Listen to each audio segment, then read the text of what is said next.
નમસ્કાર મિત્રો, મારી શાળા મારા ઘરે પ્રોગ્રામ અંતર્ગત આજે આપણે એનએમએસની પરીક્ષામાં આવતો અગત્યનો મુદ્દો એટલે કે દિશા અને અંતર વિશે અભ્યાસ કરીશું. મિત્રો, આ મુદ્દો માત્ર એનએમએસની પરીક્ષામાં જ નહીં પરંતુ માધ્યમિક શાળામાં આવતી શિષ્યવૃત્તિની પરીક્ષા તેમજ ભવિષ્યમાં તમે ગ્રેજ્યુએશન પછી પણ જો તમે કોમ્પિટિટિવ પરીક્ષાની તૈયારી કરતા હશો ત્યારે પણ તમને આ મુદ્દો ખૂબ જ અગત્યનો હશે. દિશા અને અંતરો પરથી ઘણા બધા પ્રશ્નો પૂછાઈ શકે છે અને આ મુદ્દો ખૂબ જ ઇઝી હોય છે. તો અહીંયા આપણે આ મુદ્દાને સમજતા પહેલા થોડું તેની પાયાની સમજ મેળવી લઈએ. તો બોર્ડ ઉપર આપણે થોડું ઘણું ધ્યાન આપીશું. અહીંયા આપણો મુદ્દો છે દિશા અને અંતર. મિત્રો, આપણે જાણીએ છીએ કે ટોટલ કુલ 8 દિશાઓ હોય છે. તો સૌપ્રથમ પહેલી દિશા એટલે કે તમારા પુસ્તક અથવા પ્રશ્ન પેપરની સૌથી ઉપરનો ભાગ હોય છે એનું નામ આપણે આપી દઈએ છીએ ઉત્તર દિશા. એક્ઝેક્ટ એનાથી નીચેની દિશાનું નામ આપીએ આપણે દક્ષિણ. આપણો જે જમણો હાથ હોય છે એને આપણે પૂર્વ દિશા કહીશું. આપણો ડાબો હાથ હશે એને આપણે પશ્ચિમ દિશા કહીશું. ફરીથી પુનરાવર્તન કરું છું મિત્રો, જ્યારે પણ તમે પ્રશ્ન પત્રમાં તમે દિશાઓ નક્કી કરતા હોઈએ છીએ ત્યારે તમારું સીટિંગ કઈ દિશામાં છે અથવા તમારી બેન્ચીસ કઈ દિશામાં છે તે જોવાનું નથી, પરંતુ તમારું પ્રશ્નપત્રમાં સૌથી ઉપરનો ભાગ હશે. આ તમારા દાખલા તરીકે આ તમારું પ્રશ્નપત્ર છે, તો આ પ્રશ્નપત્રમાં સૌથી ઉપરનો ભાગ એ તમારા માટે ઉત્તર દિશા બનશે. પ્રશ્નપત્રનો નીચેનો ભાગ એ તમારા માટે દક્ષિણ દિશા બનશે. તમારી જમણી સાઈડ એ તમારી પૂર્વ દિશા બનશે અને તમારી ડાબી સાઈડ એ તમારા માટે પશ્ચિમ દિશા બનશે. મિત્રો, ઘણી વખત આ પ્રશ્ન પૂછાય છે ત્યારે આપણે આ દિશાઓ નક્કી કરવામાં જ આપણને ભૂલ પડી જાય છે. તો હું ફરીથી તમને સમજાવું છું કે દાખલા તરીકે આ તમારું પ્રશ્નપત્ર હોય, આ તમારો હાંસિયો હોય, તો અહીંયા તમારી દિશા દોરવી હોય તો દિશા દોરવા માટે આ ઉપરનો ભાગ એ તમારા માટે બનશે ઉત્તર, નીચેનો ભાગ બનશે દક્ષિણ, આ ભાગ બનશે પૂર્વ અને આ ભાગ તમારા માટે પશ્ચિમ બનશે. બરોબર મિત્રો, તો અહીંયા આપણે મુખ્યત્વે કુલ 4 દિશાઓ આપણે જાણીએ છીએ તે પ્રમાણે પૂર્વ, ઉત્તર, પશ્ચિમ અને દક્ષિણ. આ સિવાય બીજી 4 દિશાઓ એટલે કે ઈશાન, વાયવ્ય, નૈઋત્ય અને અગ્નિ આવેલી હોય છે. આ કુલ 8 દિશાઓ પરથી તમને વિવિધ પ્રકારના પ્રશ્નો પૂછાઈ શકે છે. આ સિવાય તમને પાયાની મહત્વની બાબત છે કે સમઘડી દિશા કોને કહેવાય અને વિષમ ઘડી દિશા કોને કહેવાય. તો મિત્રો, આપણે જાણીએ છીએ તે પ્રમાણે સમઘડી એટલે કે ઘડિયાળના કાંટાની દિશા. તો આપણે જાણીએ છીએ કે ઘડિયાળનો કાંટો સૌપ્રથમ ઉત્તર દિશામાં હોય છે અને પછી ત્યારબાદ કઈ દિશામાં આવે છે? પૂર્વ, પૂર્વથી દક્ષિણ, દક્ષિણથી પશ્ચિમ અને પશ્ચિમથી પાછા ઉત્તર. તો આ જે દિશા તમને જોવા મળી છે તે દિશાને કહેવાય સમઘડી દિશા. તો વારી ઘડી પરીક્ષામાં તમને આ બધું પ્રશ્ન પૂછાશે કે તમે કોઈ પૂર્વ દિશામાં ઊભા રાખ, તમારું મુખ પૂર્વ દિશામાં હોય અને તમે 90 અંશના ખૂણે ઘડી સમઘડી દિશામાં પરિભ્રમણ કરો છો. ફરીથી બોલો, શાંતિ સાંભળજો. તમારું મુખ કઈ દિશામાં હોય? તો કે પૂર્વ દિશામાં હોય. સમઘડી દિશામાં 90 અંશનું પરિભ્રમણ કરો તો તમને કઈ દિશા પ્રાપ્ત થાય છે?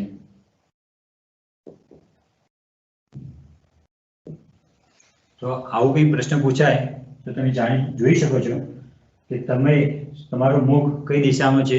તો કે પૂર્વ દિશામાં છે. સમઘડી દિશામાં કેટલા અંશનું પરિભ્રમણ કરો છો? તો કે 90 અંશનું. તો તમારું મુખ પૂર્વ દિશામાં છે, 90 અંશનું પરિભ્રમણ કરો છો તો તમારું મુખ એ કઈ દિશામાં જોવા મળશે? તો કે દક્ષિણ દિશામાં તમારું મુખ જોવા મળશે. એવી જ રીતે તમને વિષમ ઘડીમાં પ્રશ્ન પૂછાઈ શકે. વિષમ ઘડી એટલે શું? તો ઘડિયાળની વિરુદ્ધ દિશાને આપણે વિષમ ઘડી કહેતા હોઈએ છીએ. તો ફોર એક્ઝામ્પલ તરીકે તમે જો પૂર્વ દિશામાં ઊભા હોય અને તમે 90 અંશનું પરિભ્રમણ કરો છો તો તમને કઈ દિશા પ્રાપ્ત થશે? તો અહીં તમે જોઈ શકો છો તમને ઉત્તર દિશા પ્રાપ્ત થાય છે.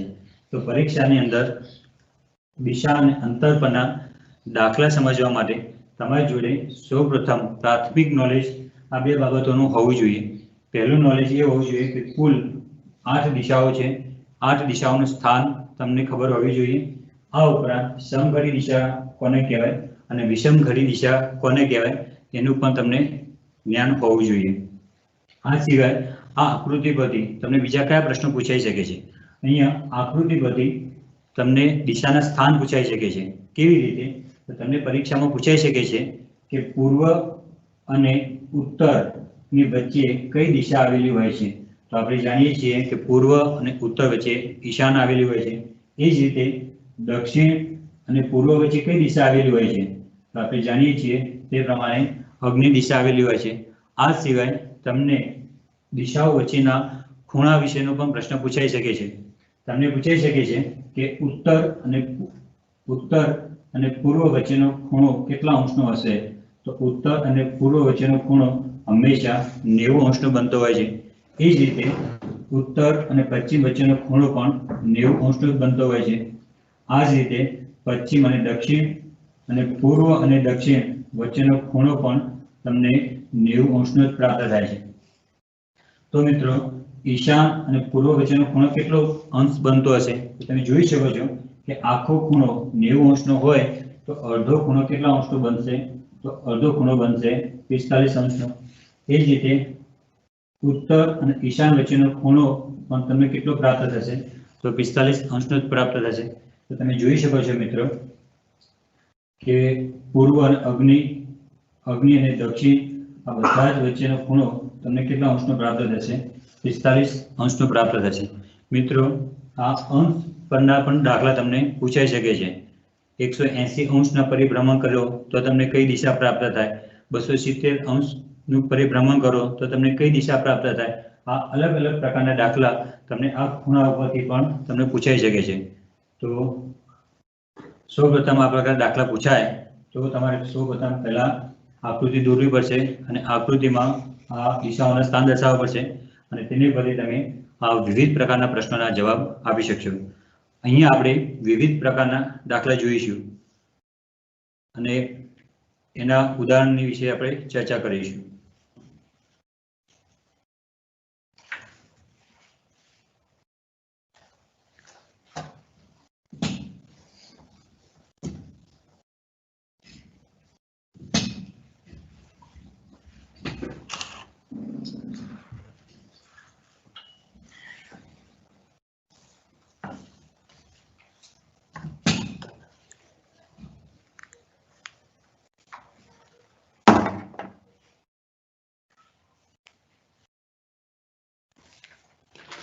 કેટલી મિનિટ થઈ? 8 મિનિટ.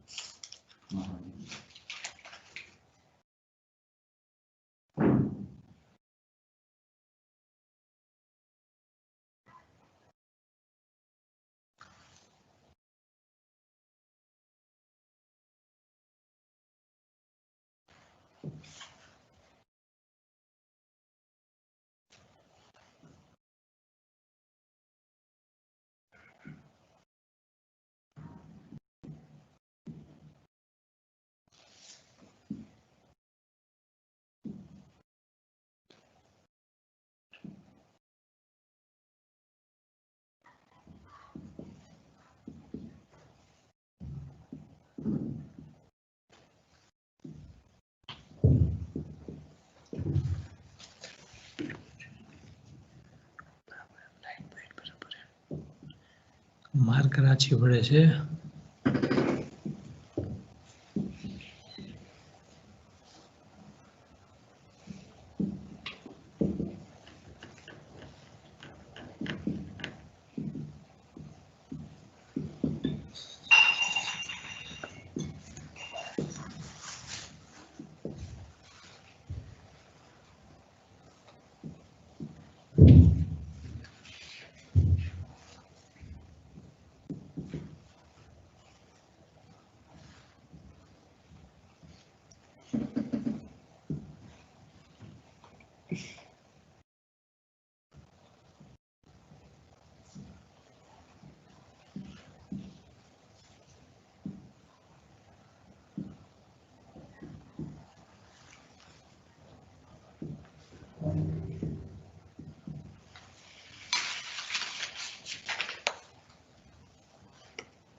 ફોન કરો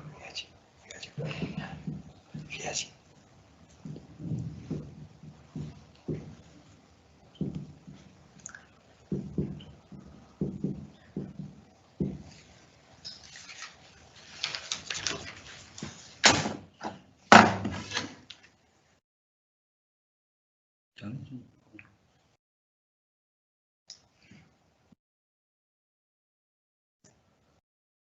મિત્રો અહીંયા દિશા અને અંતરના પ્રકરણના પ્રકાર 1 નું ઉદાહરણ વિરાંશ પોતાના ઘરેથી ઉત્તર દિશામાં 2 કિમી ચાલે છે, ત્યારબાદ જમણી બાજુ વળે છે, તો તેનું મુખ કઈ દિશા તરફ હશે તે જણાવો. અહીં જોઈ શકાય છે મિત્રો કે વિરાંશ એ પોતાના ઘરેથી કઈ દિશામાં ચાલે છે. શરૂઆતમાં તો કે ઉત્તર દિશામાં ચાલે છે. કેટલા કિલોમીટર ચાલે છે? 2 કિલોમીટર ચાલે છે. ત્યારબાદ કઈ દિશા તરફ વળે છે? તો કે જમણી બાજુ વળે છે. ત્યારે એની મુખ કઈ દિશા તરફ હશે તે તમારે શોધવાનું છે. મિત્રો આ પ્રકારના જ્યારે દાખલા પૂછાતા હોઈએ છે ત્યારે સરળતાથી શોધવા માટે તમે આવું કંઈક બનાવી શકો છો. દાખલા તરીકે મેં અહીં એક ફૂટપટ્ટી લીધી છે. આ ફૂટપટ્ટીના બંને છેડા પાસે એક બાજુ લખી દીધું છે ડાબી બાજુ, બીજી બાજુ લખ્યું છે જમણી બાજુ, અને વચ્ચે એક તીર મારેલું છે. આ તીર તમને મુખની દિશા બતાવશે અને આ જમણી અને આ ડાબી દિશા બતાવશે. મિત્રો તમે આવી ફૂટપટ્ટી ન હોય તો તમે પેન હોય તો પેનના પણ 2 છેડા પાસે, એક છેડા પાસે તમે જમણી બાજુ લખી શકો છો, એક છેડા પાસે તમે ડાબી બાજુ લખી શકો છો, અને વચ્ચે તમે મુખનું એક એરો મારી શકો છો. તો આ રીતે તમે સાધન બનાવશો તો તમને ઝડપથી દિશા શોધવામાં તમને સરળતા થશે. તો ચલો અહીંયા આપણે જોઈએ કે વિનાશ પોતાના ઘરેથી ઉત્તર દિશામાં 2 કિમી ચાલે છે. તો વિનાશનું ઘર કઈ લેશું? તો સૌપ્રથમ આપણું ઉદ્ગમ બિંદુ એ આપણા માટે ઘર બની જશે. તો વિનાશ ઘર પાસે છે, તેનું મુખ કઈ દિશા તરફ હશે? તો ઉત્તર બાજુ હશે. કેમ ઉત્તર બાજુ હશે? કારણ કે પોતે ઉત્તર દિશામાં ચાલે છે. હવે જે દિશામાં ચાલતો હોય એ જ દિશામાં એનું મુખ હશે. તો અહીંયા વિરાંશ ઉત્તર દિશામાં કુલ કેટલા કિલોમીટર ચાલે છે? તો કે 2 કિલોમીટર સુધી ચાલે છે. તો વિરાંશ ઉત્તર દિશામાં 2 કિલોમીટર ચાલે છે. ત્યારબાદ તે કઈ બાજુ વળે છે? ત્યારબાદ તે જમણી બાજુ વળે છે. તો આ આપણી કઈ બાજુ થઈ? જમણી બાજુ. તો એ પોતે જમણી બાજુ વળી જાય છે. હવે જો જમણી બાજુ વળે છે તો એનું મુખ કઈ દિશામાં છે? તો તમે જોઈ શકો છો કે તેનું મુખ એ કઈ દિશામાં છે? તો કે પૂર્વ દિશામાં હશે. તો મિત્રો આ પ્રશ્નનો જવાબ એ એટલે કે પૂર્વ આવશે. તો મિત્રો તમે આ સાધનનો ઉપયોગ કરીને અથવા આવી બોલપેન ઉપર પણ તમે 2 સ્ટીકર લગાડીને પણ આ પ્રશ્નોના જવાબ સરળતાથી મેળવી શકાય છે. હવે મિત્રો આપણે પ્રકાર નંબર 2 વિશે અભ્યાસ કરીશું.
ચાલો લાલ થઈ ગઈ ચાલુ થાય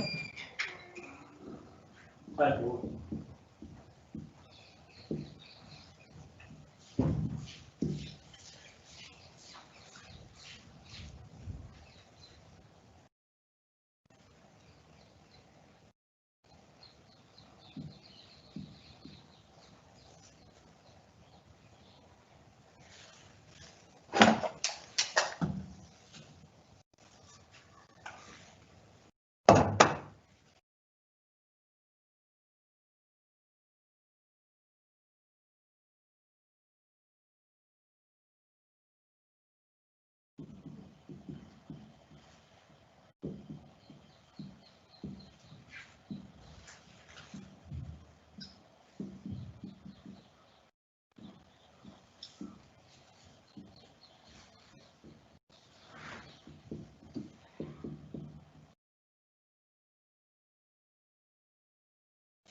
બોલો.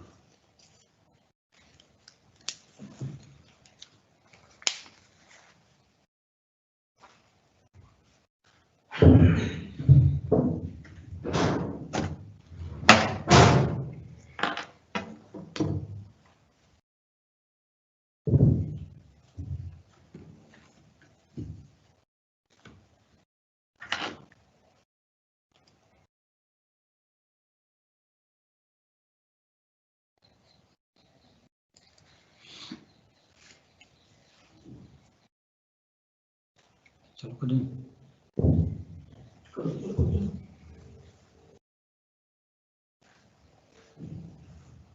તમારે ફોન કર્યો ને? થઈ ગઈ. ચાલશે. સમજાવવું છે હા તો ચાલશે. એકદમ આંચું થઈ જાય છે.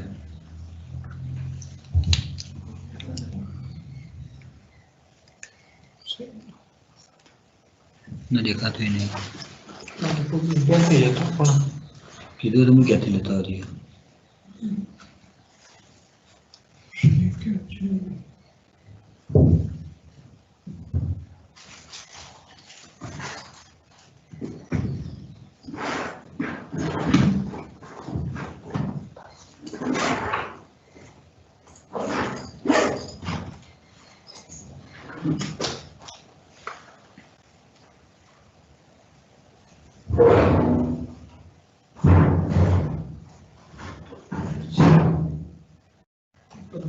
વ્હાઈટ બોર્ડ નથી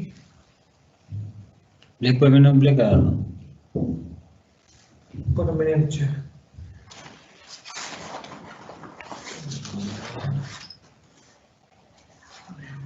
ચાલુ કરી દો એટલું સમજી દો સમજી કોઈ પણ ચાલતા જાઓ બોલો લખવાનું છે ચલો મિત્રો આપણે આગળ અભ્યાસ કરીશું અહીંયા ચેપ્ટર દિશા અને અંતરમાં પ્રકાર નંબર 2 એટલે કે પડછાયા આધારિત પ્રશ્નો પડછાયા પર આધારિત પ્રશ્નો મિત્રો ઘણીવાર આ એનએમએસ ની પરીક્ષામાં તમને પડછાયા આધારિત પ્રશ્નો પૂછાશે જો મિત્રો આ પ્રશ્નો પૂછાય તો તમે ખરેખર એક નસીબદાર કહેવાઓ છો કારણ કે આ પ્રશ્નો ખૂબ જ ઈઝી હોય છે તમે અહીંયા આ પ્રશ્નો આપણે સમજીએ તે પહેલા થોડી તેની પાયાની સમજ મેળવી લઈએ તો તમે જાણો છો તે રીતે કે પડછાયો હંમેશા તમને કેટલી દિશામાં મળશે તો પડછાયો હંમેશા તમને બે દિશામાં પ્રાપ્ત થાય છે એક પૂર્વ દિશામાં મળશે કાં તો પછી તમને પડછાયો પશ્ચિમ દિશામાં મળશે હવે આપણને પૂર્વ દિશામાં ક્યારે પડછાયો મળે અને ક્યારે પડછાયો પશ્ચિમ દિશામાં મળે તેના વિશે આપણે થોડી આકૃતિ પરથી સમજ મેળવી લઈએ જો મિત્રો તમને રકમમાં સવારે શબ્દ આપ્યો હોય અથવા સૂર્યોદય શબ્દ આપ્યો હોય અથવા પૂર્વમાં કહ્યું હોય તો તમે જોઈ શકો છો કે જ્યારે સવાર હોય કે સૂર્યોદયનો સમય હોય કે પૂર્વમાં તો ત્યારે સૂર્ય હંમેશા કઈ દિશામાં હશે તો કે પૂર્વ દિશામાં જ હશે તો અહીંયા તમે આકૃતિ પરથી જોઈ શકો છો મિત્રો અહીંયા કોઈ ટાવર ઊભો છે અને સવારનો સમય છે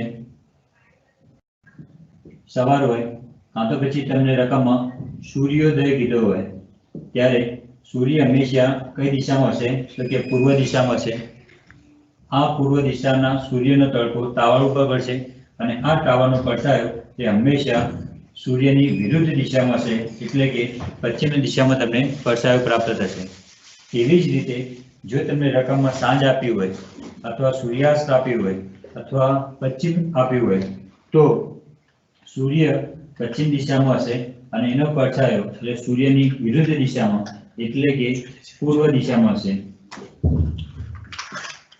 તો અહીં તમે જોઈ શકો છો મિત્રો કે સાંજે અથવા સૂર્યાસ્ત સમયે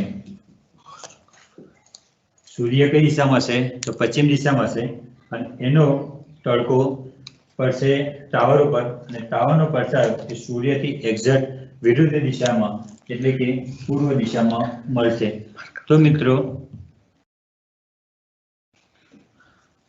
મિત્રો આપણે જાણીએ છીએ તે પ્રમાણે અગર જો પડછાયો પરના પ્રશ્નો તમે પૂછાય તો તમે નિશ્ચિત બનીને બે ઓપ્શન તો તમારી જોડે પહેલાથી જ હશે કાં તો પડછાયો તમને પૂર્વ દિશામાં મળશે કાં તો તમને પશ્ચિમ દિશામાં મળશે ચલો મિત્રો આ પડછાયા ઉપર આધારિત પ્રશ્નનું એક ઉદાહરણ લઈને આપણે સમજીએ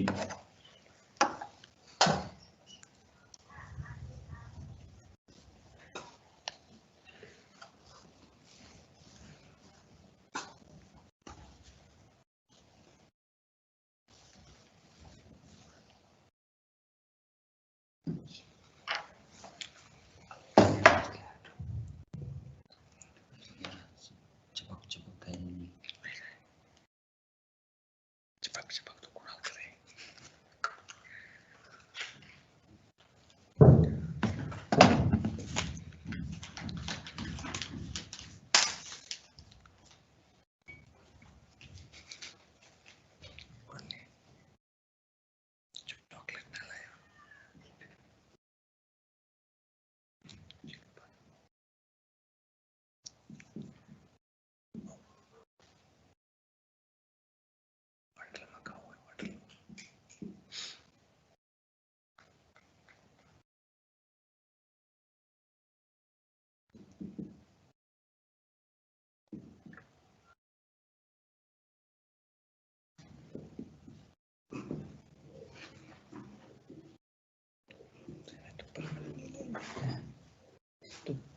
નીચે નહીં લાવ્યો.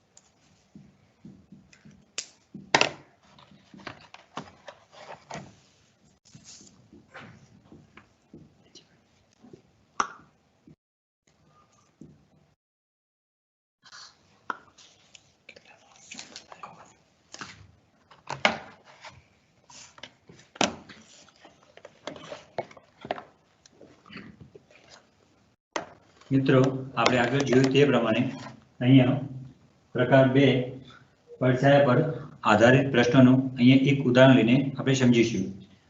ઉદાહરણ છે કે ધવલ ઉત્તર દિશા તરફ મોં રાખીને ઊભો છે. સવારના 8 વાગે તેનો પડછાયો કઈ દિશામાં પડશે તે તમે શોધો. તો અહીંયા મિત્ર તમે જોઈ શકો છો કે ધવલ કઈ દિશા તરફ મોં રાખીને ઊભો છે? કે ઉત્તર દિશા તરફ મોં રાખીને ઊભો છે. અને સવારના કેટલા વાગ્યા છે? તો કે સવારના 8 વાગ્યા છે. ત્યારે તેનો પડછાયો કઈ દિશામાં પડશે તે તમારે શોધવાનું છે. મિત્રો આ દાખલાનો જવાબ મેળવવા માટે આપણે સૌપ્રથમ આગળની આકૃતિ દોરીશું. ઉત્તર, દક્ષિણ, પૂર્વ અને પશ્ચિમ. મિત્રો તમે ઉત્તર દિશામાં ઊભા હોય કે તમારો ચહેરો દક્ષિણ દિશા તરફ હોય, પરંતુ તમારો પડછાયો તો હંમેશા એ સૂર્યની વિરુદ્ધ દિશામાં જ પડશે. આ વસ્તુ આપણે ખ્યાલ હોવો જોઈએ કે આપણો ચહેરો ઉત્તર બાજુ હશે કે આપણો ચહેરો દક્ષિણ બાજુ હશે, પરંતુ આપણો પડછાયો એ હંમેશા સૂર્યની વિરુદ્ધ દિશામાં જ પડશે. તો અહીં જોઈએ કે ધવલ એ ઉત્તર દિશા તરફ મોં રાખીને ઊભો છે. તો ધવલ ઉત્તર દિશામાં મોં રાખીને ઊભો છે.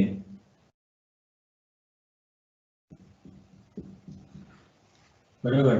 અને સવારના કેટલા વાગ્યા છે? તો કે 8 વાગ્યા છે. અને અહીંયા પણ રકમમાં તમને શું આપેલું છે? સવાર આપેલું છે. અને આપણે જાણીએ છીએ તે પ્રમાણે કે સવારે સૂર્ય કઈ દિશામાં હોય? તો કે પૂર્વ દિશામાં હોય. તો ધવલનો પડછાયો એ હંમેશા સૂર્યની વિરુદ્ધ દિશામાં, એટલે કે તમને પશ્ચિમ દિશામાં પ્રાપ્ત થશે. તો અહીંયા પડછાયો કઈ દિશામાં પ્રાપ્ત થશે? તો કે પશ્ચિમ દિશા. તો અહીંયા આ પ્રશ્નનો જવાબ આવશે પશ્ચિમ દિશા, એટલે કે બી ઓપ્શન સાચો છે.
મિત્રો અહીંયા આપણે દિશા અને અંતર ચેપ્ટરમાં પ્રકાર 3 એટલે કે તમને અહીંયા કાટકોણ ત્રિકોણ ઉપર આધારિત પ્રશ્નો પૂછાશે.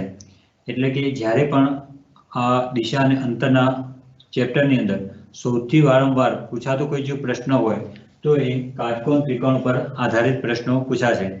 મિત્રો આ જે મુદ્દો છે તે ફક્ત ખાલી આ એનએમએસમાં જ નહીં પરંતુ ભવિષ્યમાં તમે કોઈ પણ પ્રકારની કોમ્પિટિટિવ પરીક્ષા આપશો ત્યારે આ મુદ્દો તમને વારી ઘડીએ પૂછાશે.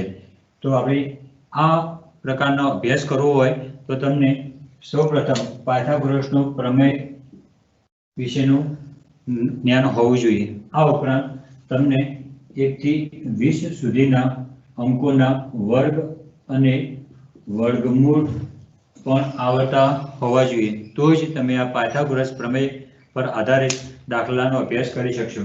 તો સૌપ્રથમ અહીંયા હું તમને પાયથાગોરસનો પ્રમેય વિશેનું પુનરાવર્તન કરાવું.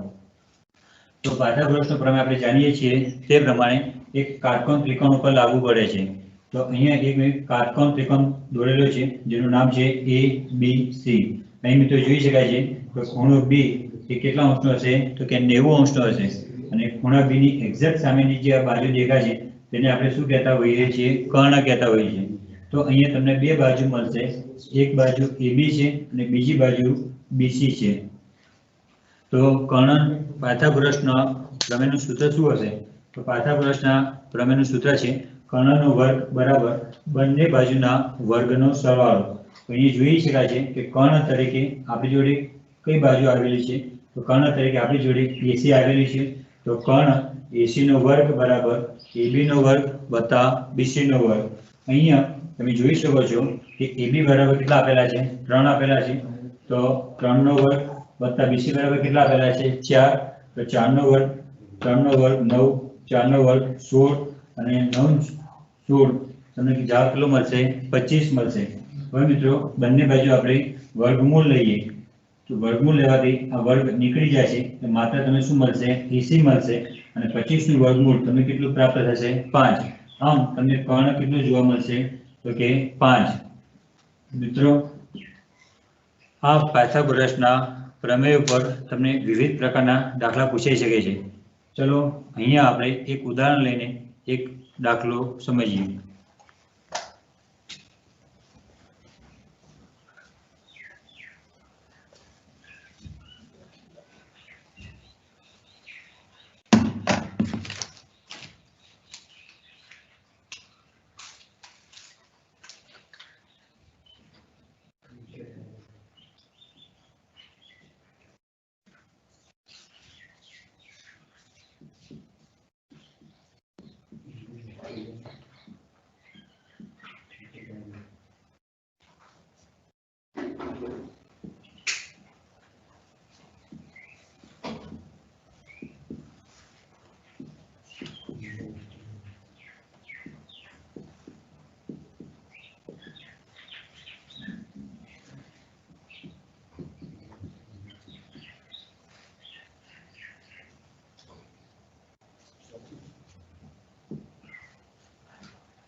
મિત્રો અહીંયા આપણે ત્રિકોણ ઉપર આધારિત એટલે કે પાયથાગોરસ પર આધારિત એક પ્રશ્નને સમજીશું.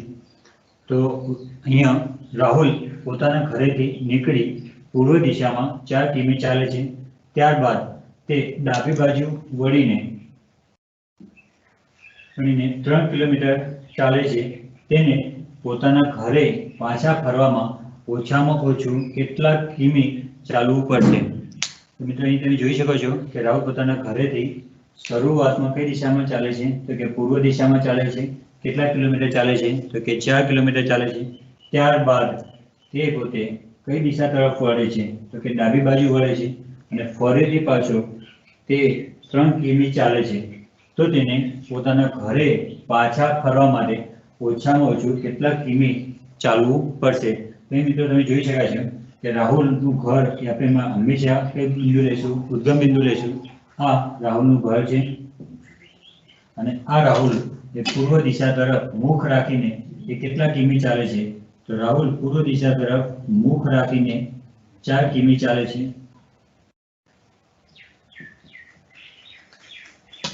ત્યારબાદ પોતે ડાબી બાજુ, તો અહીં જોઈ શકાય છે જમણી બાજુ નીચેની તરફ આવે છે અને ડાબી બાજુ ઉપરની તરફ આવે છે. માટે તે ડાબી બાજુ વળી જાય છે અને ફરીથી પોતે તે 3 કિમી ચાલે છે.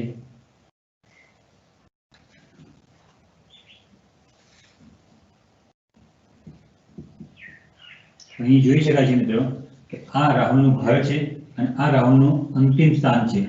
તો રાહુલને અંતિમ સ્થાનથી પોતાના ઘર સુધી આવવા માટે આટલું અંતર એ રાહુલને ચાલવું પડશે. તો આ અંતર તમે જોઈ શકાય છે મિત્રો કે અહીંયા તમને એક્ઝેક્ટ એક કાટકોણ ત્રિકોણ પ્રાપ્ત થાય છે. મિત્રો આ દાખલો ગણવા માટે આપણે આ કાટકોણ ત્રિકોણને અહીં સાઈડમાં દોરીએ અને આ કાટકોણ ત્રિકોણનું હું નામ આપી દઉં A B C.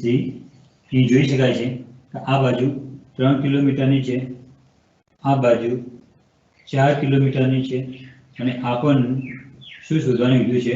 કર્ણ શોધવાનું કીધું છે. તો આ અંતિમ સ્થાન અને આ રાહુલનું ઘર છે.